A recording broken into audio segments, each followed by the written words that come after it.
भगवान का आशीर्वाद मानता हूं कि ईश्वर ने विपक्ष को सुझाया और वो प्रस्ताव लेकर आए। विपक्ष का अविश्वास प्रस्ताव हमारे लिए शुभ होता है।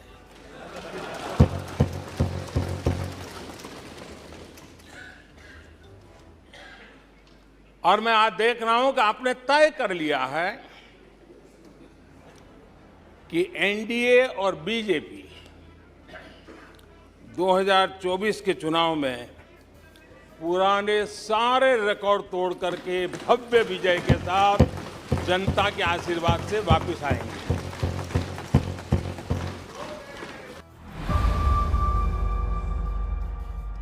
बीते दिनों इसी सदन ने और हमारे दोनों सदन ने जनविश्वास bill, mediation bill, dental commission bill, आदिवासियों के लिए जुड़े हुए bill, digital data protection bill, national research foundation bill, coastal aquaculture से जुड़ा बिल, ऐसे कई महत्वपूर्ण बिल यहां पारित किए हैं। आने वाला समय टेक्नोलॉजी ड्रिवन है। आज डाटा को एक प्रकार से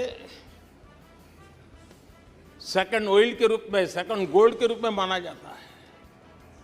उस पर कितनी गंभीर चर्चा की जरूरत थी, लेकिन राजनीति आपके लिए प्राथमिकता थी। कई ऐसे बिल थे जो गांव के लिए, गरीब के लिए, दलित के लिए, पिछड़ों के लिए, आदिवासी के लिए, उनके कल्याण की चर्चा करने के लिए थे, उनके भविष्य के साथ जुड़े हुए थे। लेकिन इसमें इन्हें कोई रुचि नहीं है। देश की जनता ने जिस काम के लिए उनको यहां भेजा है, उस जनता का भी विश्वासघात किया गया है।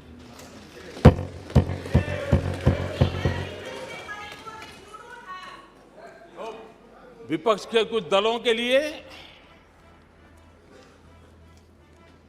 उनके आचरण से, उनके व्यवहार से उन्होंने सिद्ध कर दिया है कि देश से ज्यादा उनके लिए दल है, देश से बड़ा दल है, देश से पहले प्राथमिकता दल है।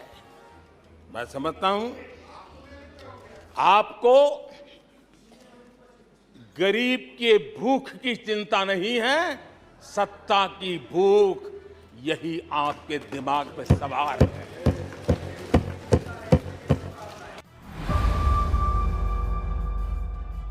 इस अविश्वास पर प्रस्ताव पर भी आपने कैसी चर्चा की? और तो मैं तो देख रहा हूं सोशल मीडिया में आपके दरबारी भी बहुत दुखी है। ये हाल है आपका। और अध्यक्ष जी देखिए, मजा इस डिबेट का कि फील्डिंग विपक्ष ने ऑर्गेनाइज की, लेकिन चौके छक्के यहीं से लगे।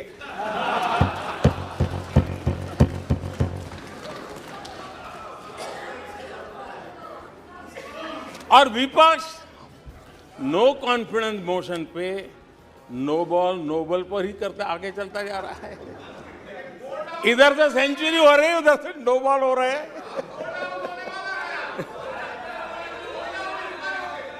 अध्यक्ष जी, मैं हमारे विपक्ष के साथियों से यही कहूंगा कि आप तैयारी करके क्यों नहीं आते जी? थोड़ी मेहनत कीजिए। और मैंने 5 साल दिया आपको मेहनत करने के लिए। 18 में कहा था कि 23 में आप आना, जरूर आना। 5 साल भी नहीं कर पाए आप लोग। क्या हाल है आप लोगों का, क्या दारिद्र्य है।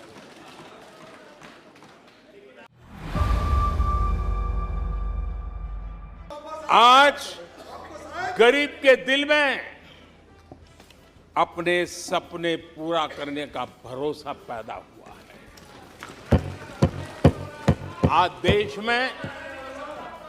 आज देश में गरीबी तेजी से घट रही है।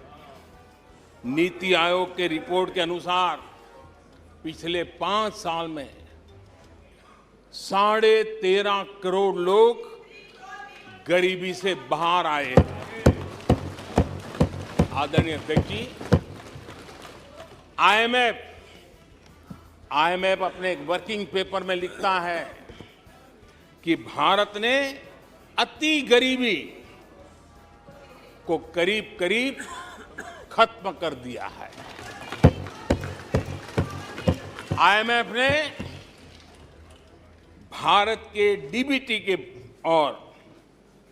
और दूसरे हमारे सोशल वेलफेयर स्कीम के लिए आईएमएफ ने इसे कहा है, ये लॉजिस्टिकल मार्वल है। आदरणीय अध्यक्ष जी, WHO ने कहा है,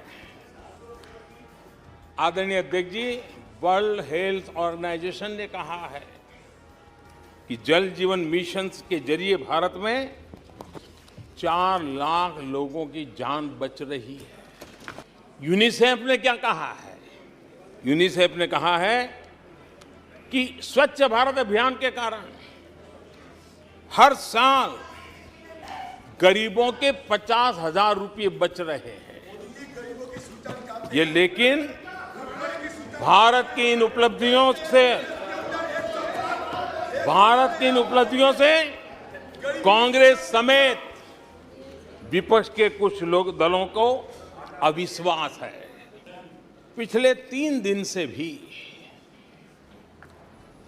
हमारे विपक्ष के साथियों ने जी भर करके डिक्शनरी खोल करके जितने अपशब्द मिलते हैं ले आए, जितने अपशब्दों का उपयोग कर सकते हैं भरपूर, पता नहीं कहां से ले आते हैं। और उनके लिए तो सबसे प्रिय नारा क्या है? मोदी तेरी कब्र खुदेगी। मोदी तेरी कब्र खुदेगी। मोदी तेरी कब्र खुदेगी, ये इनकी पसंदीदा नारा है। लेकिन मेरे लिए इनकी ये गालियां, ये अपशब्द, ये अलोकतांत्रिक भाषा, मैं उसका भी टॉनिक बना देता हूं कि विपक्ष के लोगों को एक सीक्रेट वरदान मिला हुआ है। हाँ,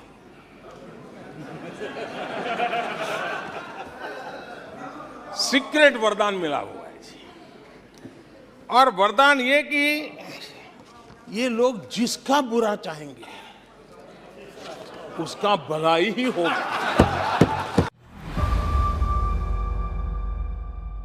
जब हम ये क्लेम करते हैं कि हम आने वाले 5 साल में, नए तीसरे टर्म में, हम देश की इकोनॉमी को तीसरे पर लाएंगे, तो एक जिम्मेवार विपक्ष क्या करता? वो सवाल पूछता, अच्छा भाई बताओ, निर्मला जी बताओ कैसे करने वाले हो? अच्छा मोदी जी बताओ कैसे करने वाले हो? आपका रोड मैप बताओ। ऐसा करते। अब ये भी मुझे सिखाना पड़ रहा है। 1991 में देश कंगाल होने की स्थिति में था। कांग्रेस के शासनकाल में अर्थव्यवस्था दुनिया के क्रम में 10, 11, 12 इसके बीच में झोले खाती थी, झूलती रही थी। लेकिन 2014 के बाद भारत ने टॉप 5 में अपनी जगह बना ली।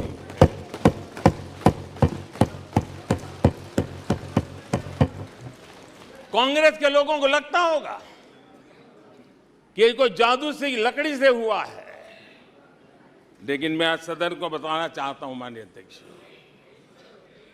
रिफॉर्म, परफॉर्म एंड ट्रांसफॉर्म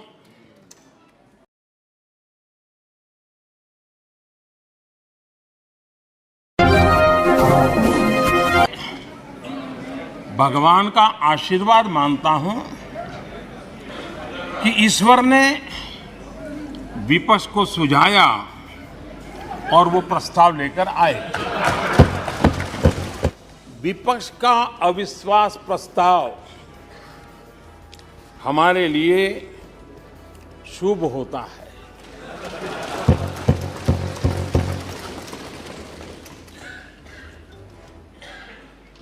और मैं आज देख रहा हूं कि आपने तय कर लिया है कि एनडीए और बीजेपी